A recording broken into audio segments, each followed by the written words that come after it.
आदाब नाजरीन, मैं फ़रहा जबीन बसीरत ऑनलाइन में आप सबका इस्तकबाल करती हूँ। आज मैं फिर हाजिर हुई हूँ अपने ख़ास प्रोग्राम परवाज़ में एक ऐसी मिसाली शख्सियत को लेकर जो समाज की बेटियों के लिए एक बेहतरीन मिसाल और उम्दा और आइडियल पर्सनालिटी हैं। आप आला तालीम याफ्ता हैं, उम्दा सलाहियतों की मालिक हैं, खूबसूरत हैं, खुशमिजाज हैं। आप बच्चे उन्हें सुनकर, उन्हें देखकर अपने आला तालीम के हुसूल के लिए देखे गए ख्वाब की बेहतर से बेहतर ताबीर हासिल कर सकेंगे। मेरी उनसे मुराद मोहम्मद साबु सिद्दीक पॉलीटेक्निक कॉलेज की प्रिंसिपल डॉक्टर ज़ैबुन्निसा मलिक साहिबा हैं। अपनी आला तालीमी सलाहियत और इंतज़ामी काबिलियत की वजह से उन्होंने अपने साथ साथ पूरे अदारे का नाम रोशन किया है और कई मोतबर अवार्ड्स अपने नाम किए हैं। आज के हमारे प्रोग्राम की मेहमान डॉक्टर मोहतरमा ज़ैबुन्निसा मलिक इल्मी दुनिया में किसी तारुफ़ की मोहताज नहीं हैं। ये बात बहुत मशहूर है कि मुस्लिम समाज में ख़वातीन की तालीम के ताल्लुक़ से लोग दकियानुसी सोच रखते हैं, लेकिन ज़ैबुन्निसा मलिक साहिबा आला तालीमी सलाहियतों और नुमाया काबिलियतों के वजह से समाज में ऐसी दकियानुसी सोच रखने वालों के लिए ताज़ियाना इबरत हैं और ऐसी ज़हीन बासलाहियत और आला तालीम के हुसूल के ख्वाब देखने वाली लड़कियों के लिए उम्दा नमूना और बेहतरीन मिसाल भी हैं। आपका ताल्लुक़ बुनियादी तौर पर उत्तर प्रदेश के अम्बेडकर नगर से है, लेकिन वालदैन के मुंबई में मुकीम होने की वजह से आपने मुंबई में ही इल्मी घराने में आंखें खोलीं और यहीं परवान चढ़ीं। आपके वालिद मरहूम लियाकत हुसैन मलिक एक मारूफ मिल्ली व समाजी कारकुन थे। अपनी ज़िंदगी का आगाज़ तदरीसी खिदमात से किया, लेकिन जल्द ही दरस व तदरीस से किनारा कश होकर कौम व मिल्लत की खिदमत के लिए सियासत में कदम रखा और कुरला के इलाके से MLA मुंतखब हुए। मोहतरमा ज़ैबुन्निसा मलिक की इब्तदाई तालीम कुरला में वाक़े अंजुमन तबलीगुल इस्लाम से हुई। इसके बाद Anjuman Islam Urdu girls high school Kurla से फर्स्ट डिवीज़न से हाई स्कूल पास किया। आपने हायर सेकेंडरी की तालीम Saboo Siddik technical junior college Nagpada से हासिल की और 1991 में HSC का इम्तिहान पास किया। इसके बाद इसी कॉलेज के ज़रिए board of technical examination Maharashtra board से 1993 में 80% नंबरात से इंजीनियरिंग में डिप्लोमा हासिल किया और कंप्यूटर इंजीनियरिंग की आला तालीम के लिए government college of engineering Amravati में दाखिला ले लिया और कंप्यूटर साइंस एंड इंजीनियरिंग में बैचलर ऑफ इंजीनियरिंग की डिग्री हासिल की। आपकी इल्मी प्यास यही नहीं बुझी, आपने अपनी इल्मी प्यास बुझाने के लिए और आगे बढ़ी और फिर 2005 में मुंबई यूनिवर्सिटी से कंप्यूटर साइंस एंड इंजीनियरिंग में ही मास्टर्स ऑफ इंजीनियरिंग की बड़ी सनद हासिल की। 2011 में मुंबई यूनिवर्सिटी से PhD एंट्रेंस टेस्ट पास किया। 2016 तक Sardar Patel institute of technology में रिसर्च स्कॉलर रहीं। नाजरीन, जब हम मोहतरमा डॉक्टर ज़ैबुन्निसा मलिक के तालीमी करियर पर नज़र डालते हैं तो हमें साफ तौर पर पता चलता है कि आप अपने ज़माने की एक ज़हीन, मेहनती और आला सलाहियत की हामिल स्टूडेंट थीं और हमेशा कुछ ना कुछ नई खोज और नया हासिल करने की तलाश में रहती थीं। पीछे मुड़कर ना देखने वाली एक बाहिम्मत और बाहौसला खातून थीं। आपकी इसी फिक्र और इसी सोच ने आपको अमेरिका पहुंचा दिया और 1 मार्च 2018 को यूनिवर्सिटी ऑफ साउथ अमेरिका ने D.Litt की आला डिग्री से आपको नवाजा। चूँकि आपका तालीमी बैकग्राउंड उर्दू मीडियम था, इसलिए इन आला हुसूल याबियों में कुछ दुश्वारियाँ भी पेश आईं, लेकिन अपनी सख्त जिद्दोजहद, मेहनत और लगन से आपने उर्दू ज़बान को अपने सामने रुकावट नहीं बनने दिया और इसी के साथ ही बहुत जल्द और बहुत कम वक्त में अंग्रेज़ी ज़बान पर उबूर हासिल कर लिया। मोहतरमा ज़ैबा मलिक एक बाहौसला खातून हैं। उन्होंने अब तक जो कुछ भी हासिल किया था, इससे उन्हें सुकून नहीं मिला और आगे बढ़ती ही रहीं और दौरान तदरीस उन्होंने बहुत सारे प्रोफेशनल कोर्स भी किए और अपनी इल्मी व फ़नी सलाहियतों में चार चांद लगाती रहीं। नाजरीन, मोहतरमा डॉक्टर ज़ैबुन्निसा मलिक ने अपनी तदरीसी ज़िंदगी का आगाज़ तैरना कॉलेज ऑफ इंजीनियरिंग नेरोल से बहैसियत टीचर किया। इसके बाद आपकी बहाली 1997 में मोहम्मद हाजी साबु सिद्दीक पॉलीटेक्निक कॉलेज में हुई और उसी वक्त से आप यहाँ तदरीसी फ़राइज़ अंजाम दे रही हैं। आपकी ज़हानत और आला तालीमी सलाहियत को देखते हुए डायरेक्टर ऑफ टेक्निकल एजुकेशन ने सितंबर 2009 में आपको कंप्यूटर डिपार्टमेंट का सरबराह बना दिया। इसके बाद आपकी मेहनत, आपकी आला इंतज़ामी सलाहियत, फ़राइज़ के तई आपकी ईमानदारी और आपके तजुर्बात को देखते हुए सितंबर 2016 में आपको प्रिंसिपल जैसे बावकार मनसब पर फाइज कर दिया गया। तब से ताहाल आप मोहम्मद साबो सिद्दीक पॉलीटेक्निक कॉलेज के प्रिंसिपल के ओहदे पर रहते हुए कॉलेज को तरक्की की जानिब ले जा रही हैं। मोहतरमा ज़ेबुनिसा मलिक की शनाख्त सिर्फ एक टीचर, प्रिंसिपल और लेक्चरर की ही नहीं है, बल्कि वो एक बेहतरीन मिली व समाजी वर्कर भी हैं। वो ख़ुद भी अपने वालिद मरहूम की याद में एक ट्रस्ट चलाती हैं, जिसके ज़रिए समाज के कमज़ोर तलबा को आला तालीम के हुसूल में मदद देती हैं। इसके अलावा भी मुख्तलिफ समाजी, मिली, रफ़ाही और फलाही सरगर्मियों में मसरूफ़ रहती हैं और कौम को फ़ायदा पहुँचाती रहती हैं। नाज़रीन, मोहतरमा डॉक्टर ज़ेबा मलिक को डिप्लोमा इन कंप्यूटर नेटवर्किंग मुकम्मल करने पर ब्राउन्स मेडल मिल चुका है। इसी तरह 2003 में अंजुमन इस्लाम का बेस्ट टीचर अवार्ड, सेवा तंजीम की जानिब से 2012 में best teacher award, Mumbai hero 2019 award, Dakhni Memon Jamat award वगैरह काबिल ज़िक्र हैं। 2016 में तालीमी मैदान में बेहतरीन और इम्तियाज़ी खिदमात अंजाम देने पर मुंबई कांग्रेस अक़लियती सेल की जानिब से भारत रत्न मौलाना अबुल कलाम आज़ाद अवार्ड से भी सरफराज किया गया। इसके अलावा कोविड-19 में नुमाया खिदमात अंजाम देने पर इंटरनेशनल ह्यूमन राइट्स की जानिब से एजाज़ी सनद से नवाजा गया। 2021 में वुमेन एक्सीलेंस अवार्ड से भी नवाजा गया। 2021 में ही तमिलनाडु में वाक़ वेस्ट ट्रस्ट की जानिब से ग्लोबल एमिनेंट एकेडमिशियन अवार्ड से नवाजा गया। कोविड-19 की नुमाया खिदमत अंजाम देने पर वर्ल्ड पीस कमेटी इंडोनेशिया की जानिब से भी सनद से नवाजा गया। नाजरीन, ये बात भी काबिल ज़िक्र है कि हिंदुस्तान की आज़ादी के 75 साल मुकम्मल होने पर मुल्क की नुमाया 75 औरतों पर मुश्तमिल एक किताब शाये हुई। इस किताब में एक नुमाया खातून की हैसियत से आपको भी जगह दी गई। ये किताब गवर्नमेंट ऑफ इंडिया और ब्रिटिश हाई कमीशन के इश्तराक से 3 मार्च 2022 को शाये की गई। तुम आ गए हो तो कुछ चांदनी सी बातें हो, तुम आ गए हो तो कुछ चांदनी सी बातें हो, चांद कहाँ ज़मीं पर रोज़ रोज़ उतरता है। तो आइए मुलाकात करते हैं अपने ख़ास मेहमान ज़ेबुनिसा मलिक साहिबा से। अस्सलाम वालेकुम, क्या हाल है? अच्छा मोहतरमा, मैं आपका इस्तकबाल करती हूँ अपने ख़ास प्रोग्राम परवाज़ में। ज़ेबुनिसा मलिक साहिबा, ये देखा गया है उमूमन जिस फील्ड में आप हैं, इस फील्ड का इंतखाब लड़कियाँ नहीं करती हैं, लेकिन आपने टेक्निकल फील्ड में अपना करियर बनाया, इसे मुंतखब किया, तो इसकी वजह क्या थी? देखिए, जब मैं एसएससी मैंने अंजुमन इस्लाम से किया, और क्योंकि मैं उर्दू मीडियम स्कूल से थी तो उस वक्त हमारे दिमाग में एक ही चीज़ चलती थी कि डॉक्टर बनना है। लेकिन मेरे वालिद साहब एमएलए थे और उनका सोचना था कि नहीं, कुछ अलग करो, और वो हमेशा बताते थे कि तुम्हारे अंदर उतना पोटेंशियल है, आप कर सकते हो। तो उस वक्त भाई ने हमारे यहाँ पर साबो सिद्दीक में जूनियर कॉलेज में लाके एडमिशन कराया, और जब जैसे एडमिशन हुआ उसके बाद मुझे भी फील होने लगा कि नहीं, ये फील्ड में उस वक्त कोई लड़की नहीं थी, हम क्लास में एक अकेली लड़की, और ऐसा होने लगा कि एडमिशन के वक्त अकेली लड़की। तो मुझे लगा, मैंने मेरे प्रिंसिपल को बोला कि सर मैं अकेले कैसे करूँगी? तो उन्होंने बोला नहीं, हम एक और लड़की के लिए कोशिश कर रहे हैं ताकि तुम 2 लोग रहो। तो अल्हम्दुलिल्लाह जूनियर कॉलेज करने के बाद ऑटोमेटिकली अल्लाह ताला ने दिल में डाला कि नहीं, ये एक उस वक्त टेक्नोलॉजी बहुत ज़्यादा मानी जाती थी और कंप्यूटर इंजीनियरिंग का तो डिमांड ही बहुत था। तो उस वक्त हमने एडमिशन लिया कंप्यूटर इंजीनियरिंग में, और मुझे इंटरेस्ट भी बहुत था वो लाइन में। तो अल्हम्दुलिल्लाह ऐसा लगा नहीं कि लड़की हूँ कहीं पर भी, ये लगा कि नहीं, माशाल्लाह से हम पढ़ रहे हैं और इसमें कुछ हमको करियर हासिल करना है और कुछ आगे जाके करना है। तो ये एक दिल में था, और उस वजह से ये करियर लेने के बाद कभी आज तक ये नहीं लगा।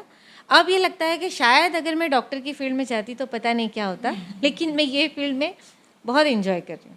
मतलब ये है कि आपका ख्वाब था कि आप इसी में अपना करियर बना लें? जी बिल्कुल ख्वाब था। और जहाँ तक मेरे टीचर, अगर आप जूनियर कॉलेज में मेरे टीचर को पूछेंगे तो उन्होंने मुझे पूछा था कि आप क्या करोगे, तो उस वक्त ऐसा था कि हम लोग बहुत शाय रहते थे। कोई अगर अचानक पूछ ले कि अरे आपको क्या बनना है, तो समझ में नहीं आता था क्या बोलना है, लेकिन अचानक मेरे मुंह से निकला कि मैं यही कॉलेज में सर प्रिंसिपल बन के आऊँगी। और उस वक्त सर आज भी बोलते हैं कि हमको ऐसा लगता है कि उस वक्त कबूलियत की घड़ी थी जो अल्लाह ताला ने कबूल कर लिया। बहुत खूब।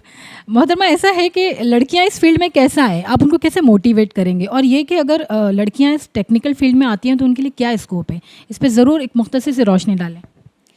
देखिए, लड़कियां ये फील्ड में क्यों आना चाहिए या लड़कियां कोई भी फील्ड में क्यों नहीं जाना चाहिए, सवाल ये होता है। क्योंकि ऐसा नहीं है कि रॉकेट साइंस में लड़कियां नहीं आएंगी, रॉकेट साइंस में भी लड़कियां हैं। लेकिन मैं ये बोलना चाहूँगी कि हम लड़कियों को अगर आला तालीम देते हैं और ऐसी तालीम में हम डालते हैं तो लड़की जब एक बार पढ़ लेती है तो पूरे आपके सोसाइटी को, आपके पूरे घर को लेके चलती है। और जब एक लड़का पढ़ता है ना तो वो सिर्फ अपने अपने तक महदूद होता है, लेकिन जब लड़की पढ़ती है तो उतना उसका जो रुझान अलग हो जाता है, उसकी सोच अलग हो जाती है। तो मेरा ये कहना है कि लड़कियों को बिल्कुल ये सारी फील्ड में आना चाहिए। आज जितनी भी फील्ड है वो सब फील्ड में रहना चाहिए। और आज अगर आप साबु सिद्दीक में देखेंगे तो कंप्यूटर इंजीनियरिंग के ब्रांच में लड़कों से ज़्यादा लड़कियां हैं। तो लड़कियां कंप्यूटर इंजीनियरिंग को सिलेक्ट भी करती हैं। उसकी वजह भी ये है कि भाई लड़कियों को इन हाउस जॉब चाहिए होता है कि कहीं जैसे नाजुक मानी जाती हैं, तो इस वजह से ऐसा है कि भाई लड़कियां मैकेनिक, जबकि ऐसा नहीं है। लड़कियां मैकेनिकल में भी है, सिविल में भी है, इलेक्ट्रिकल में भी है, और कंप्यूटर में तो उनका हाथ कोई नहीं पकड़ सकता आज इंशाल्लाह। अच्छा मोहतरमा, ऐसा एक बात बड़ा हवा सा बना हुआ है कि उर्दू मीडियम की तलबा व तालिबात के लिए टेक्निकल फील्ड नहीं है, या जो उर्दू मीडियम से फ़ारिग होकर आते हैं तो वो टेक्निकल फील्ड में करियर नहीं बना पाते क्योंकि इंग्लिश बड़ा मसला बन जाता है।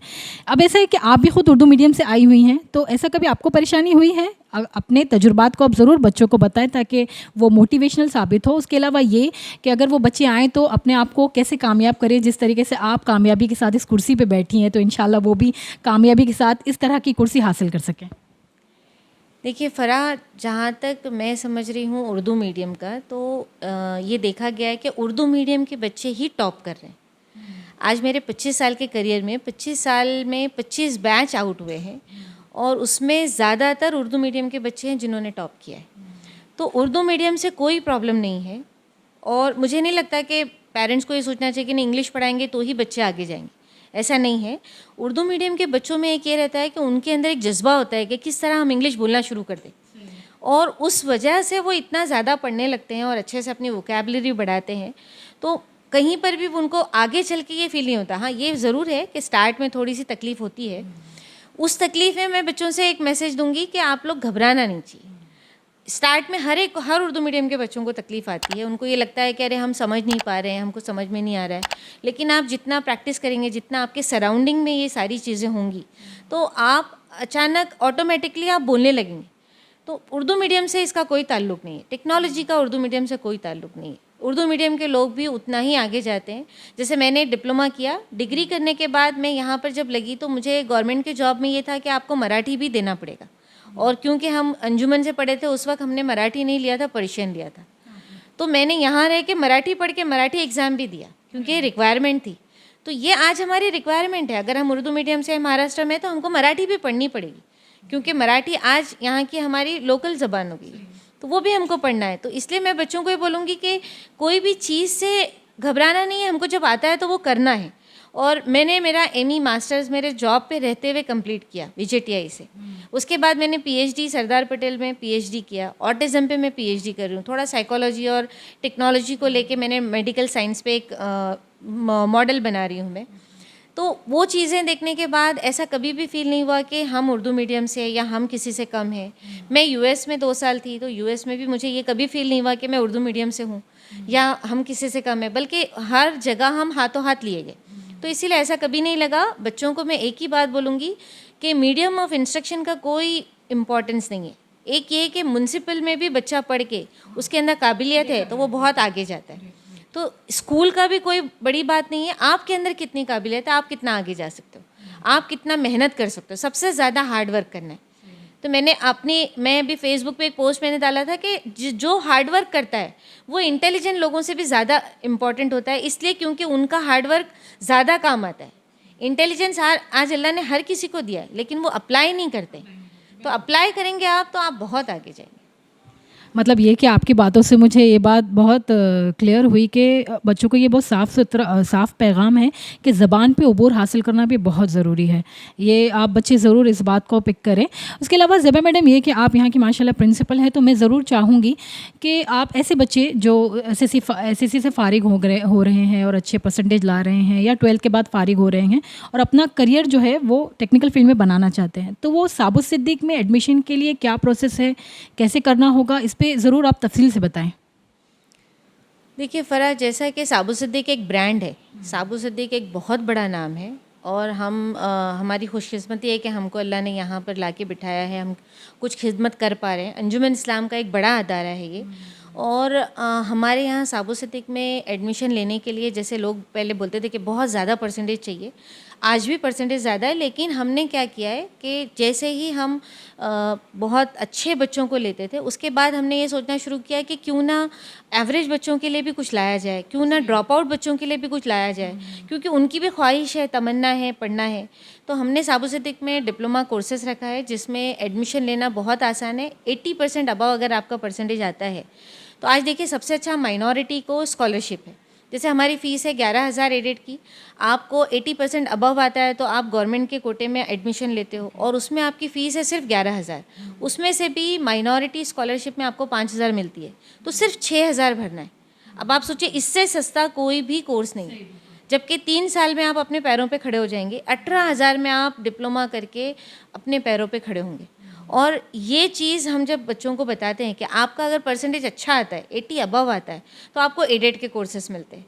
चलिए जिस बच्चों का थोड़ा कम हो गया, 80 से नीचे हो गया, तो उनको अनएडेड कोर्सेज भी हमने इतने बढ़ा दिए इस बार कि हमारे पास mechanical, electrical, civil, information technology, और इस बार हमने एक नई फील्ड लाई है artificial intelligence and machine learning. तो इस साल से मशीन लर्निंग, तो इस साल हमारा ये है बहुत ज़्यादा रुझान, क्योंकि बच्चों का रुझान सबका कंप्यूटर की तरफ है।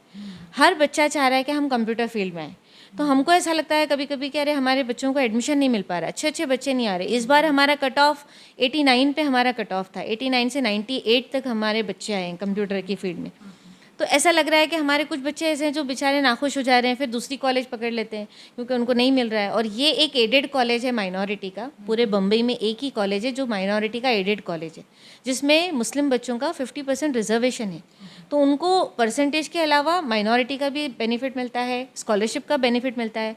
तो मैं हमेशा बच्चों को बताती हूँ कि 80 अबव आया ना, आप मेरे पास आ जाओ, मैं आपको इंशाल्लाह कहीं ना कहीं गवर्नमेंट में, साबो सिद्दीक अगर नहीं भी हुआ तो आपको कहीं ना कहीं हम गवर्नमेंट में करते हैं।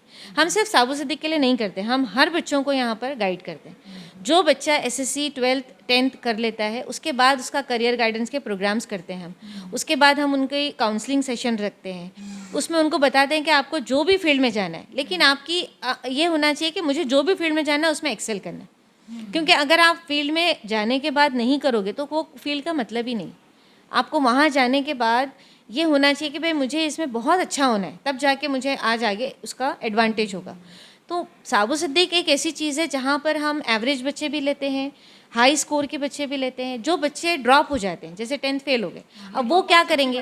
हाँ, तो ये हम लोग देखते हैं गली नुक्कड़ में बच्चे बैठे हैं हमारे, मुस्लिम ज़्यादातर हमारे बच्चों को बहुत हमने देखा है कि वो बैठे हैं और उनको ऐसा पढ़ने की ख्वाहिश उनको भी है, लेकिन उनके स्कोर नहीं आ रहे, मार्क्स नहीं आ रहे। तो ऐसे बच्चों के लिए हम शॉर्ट टर्म कोर्सेज़ लाते हैं यहाँ पर, शॉर्ट टर्म सर्टिफिकेट कोर्स, जिसके अंदर हम बच्चों को 6 महीने के अंदर ऐसे स्किल बेस्ड कोर्सेज सिखा देते हैं जिसमें वो अपने पैरों पे खड़े हो जाते हैं। जैसे एग्जांपल मोबाइल रिपेयरिंग, आज मोबाइल हर आदमी के पास एक ना दो होता ही है।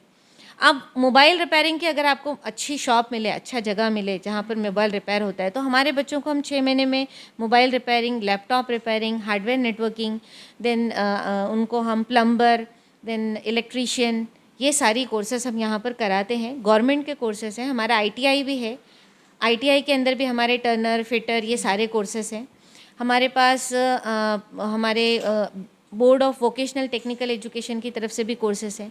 लेडीज़ के लिए इस बार हम ब्यूटिशियन के कोर्सेज लाने के उसमें हैं, फिराक में, कि वो भी हमारे यहाँ पर आ सके। हाँ, वो ताकि जो घर में हमारे लेडीज़ हैं जो घर में बैठे हुए, उनको गवर्नमेंट का सर्टिफिकेट मिले। बहुत सारी लेडीज़ घर में काम कर रही हैं लेकिन उनके पास सर्टिफिकेट नहीं। मतलब मैं ऐसा देखा गया है ना, खास करके ब्यूटिशियन तो इतना ज़्यादा चल रहा है कि दुल्हनों को तैयार करने के लिए 5 से 10 हज़ार रुपये चार्ज हो जाते हैं। तो अगर जाहिर सी बात है ऐसी लड़कियाँ जो ड्रॉप आउट्स हैं, अगर वो इसमें करियर बना ले तो उनके लिए फ़ायदेमंद हो जाएगा। तो ऐसा हम लोगों का ये प्लान है कि वो अपने घर में बैठे बैठे कमा सकते हैं।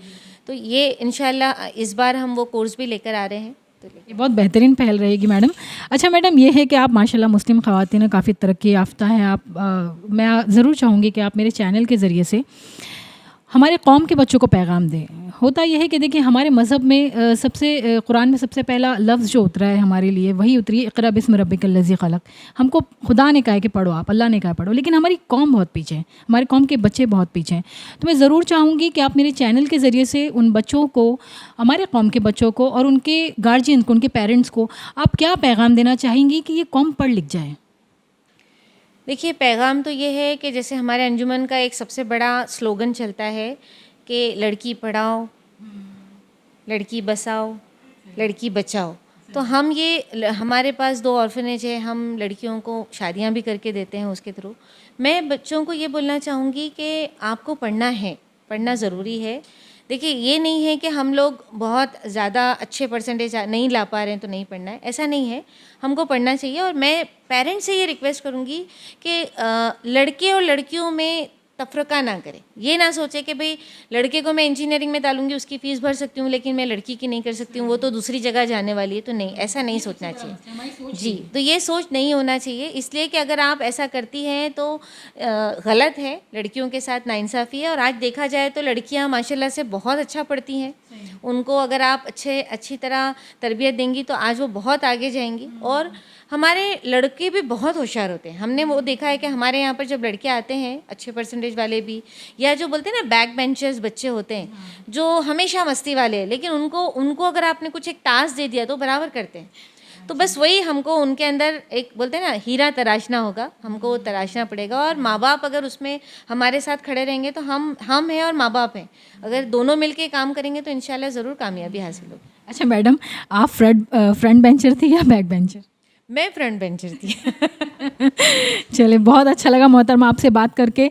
होप्स हो कि आपके सारे मशवरे बच्चों के लिए बड़ा मुफीद साबित हो। आपको मेरा प्रोग्राम कैसे लगा? बहुत अच्छा लगा अल्हम्दुलिल्लाह। आप लोगों का प्रोग्राम मैं देखती हूँ और माशाल्लाह से आप लोग जिस तरह बच्चों के अंदर ये मोटिवेशनल टाइप के परवाज़ लेके चल रहे हैं, वो अल्हम्दुलिल्लाह बहुत अच्छी सोच है। क्योंकि इससे अगर बच्चा मोटिवेट होते हैं, हमारे बच्चों के लिए बहुत ज़रूरी है कि उनको पता चले कि हमारे अपने लोगों में कितने ऐसे लोग हैं जो बहुत सारे अच्छे काम कर रहे हैं। तो वो उससे एक बच्चा भी मोटिवेट हो गया तो हम लोगों को ऐसा लगता है कि हमने कुछ कर दिया। जी, शुक्रिया मोहतरमा साहिबा, अलविदा लेना चाहूँगी। तो प्यारे बच्चों, आपको मेरा प्रोग्राम कैसा लगा कमेंट बॉक्स में ज़रूर कमेंट कीजिएगा। जाते जाते आपको कहते चलूँ कि पढ़िए, लिखिए, कामयाब होइए और आप सब इस वीडियो के ज़रिए से बहुत ज़्यादा मोटिवेट हो, मेरी यही दुआ है।